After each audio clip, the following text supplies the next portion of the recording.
For legal reasons, this is a joke. Enjoy the video! We're starting off our construction phase by putting down some basic shapes as we start to rough out the shape of our two figures. You can see I'm holding my pencil with my hand higher up on it as it allows me to keep my lines super loose and relaxed as we lay out our figures. I do my sketching with a light blue soft lead as it is super easy to erase and adjust my poses as I want. Now I'm drawing this on the Strathmore Bristol board paper as it is thicker, almost like cardstock, so that it's more durable and my markers don't bleed through it and damage it when we get to coloring. I'm going for a fight scene between Venom and Carnage, and I wanted a dynamic shot with a great sense of motion, with Carnage extending his arm across Venom while Venom dodged it just in time. And once we're happy with all that, we can move on to the penciling stage.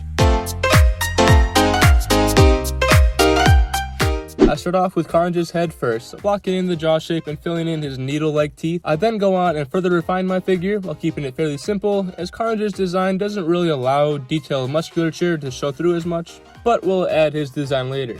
Now with Venom, I have a much easier time with him than Carnage. I outline the jaw and fill in his big iconic tongue and some scary looking teeth with some drool dripping down his jaw. I solidify some of my line work and give him his big spider logo too.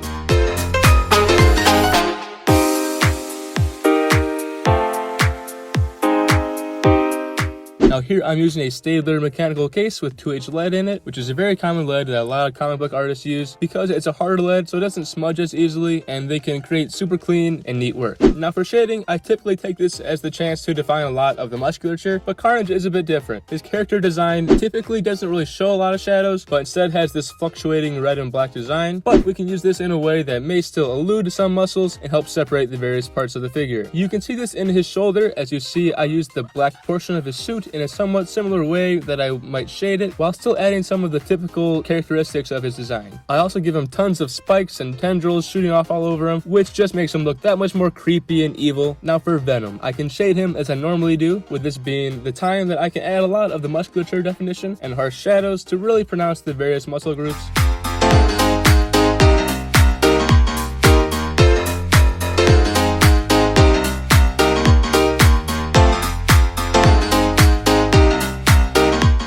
And then we round it out with some cross-hatching to add that gradient into the shadows, and it can really add some grit to the piece as well.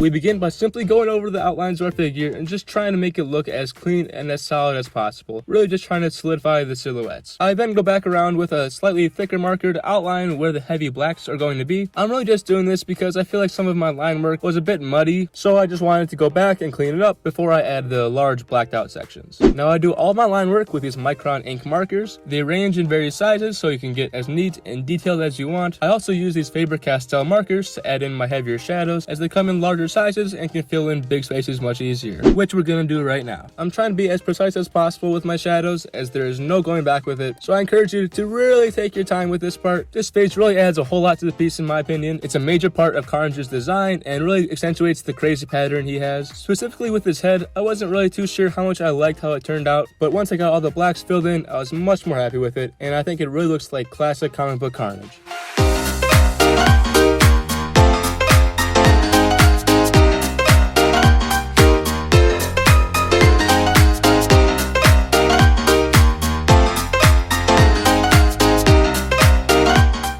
Then of course we finish out this part with the cross-hatching, which is my favorite part of inking. Now since the black in Carnage's design is considered his suit and not really shading, he isn't really typically seen with any cross-hatching on him, so besides his big blade, it's all seen on Venom and his shadows. And now finally, we are ready for color.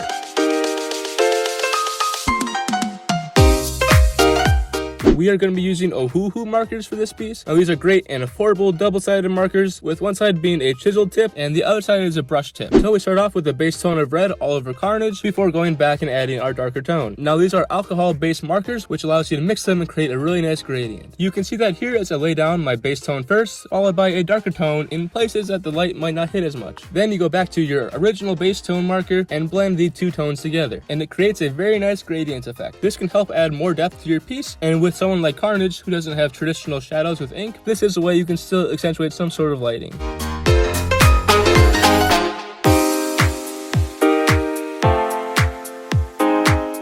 Now Now for Venom, I know now he's mostly black tones, but originally he had a lot more of a light blue tone, so that's what I'm going for here. With my base tone down, I go back and add my darker blue tone, and then blend them together section by section.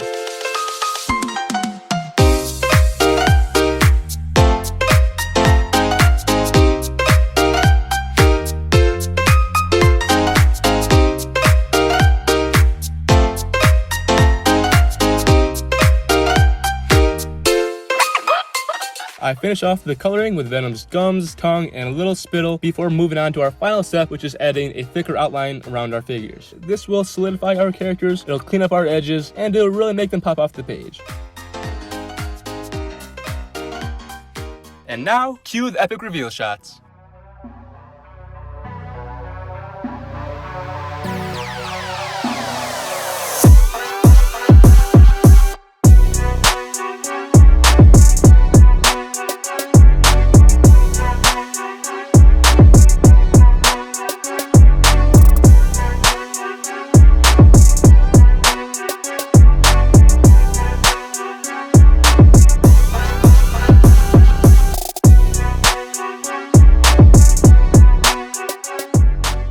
I, for one, am very happy with how this piece turned out. If you guys are too, make sure to hit that like button down below and subscribe for some more Dr. Doodle in your life. Please go ahead and comment who or what else you would like me to draw in another video. Now there's a video right here that I'm sure you'll enjoy as well. Thank you so much for watching, and I'll see you next time. Deuces.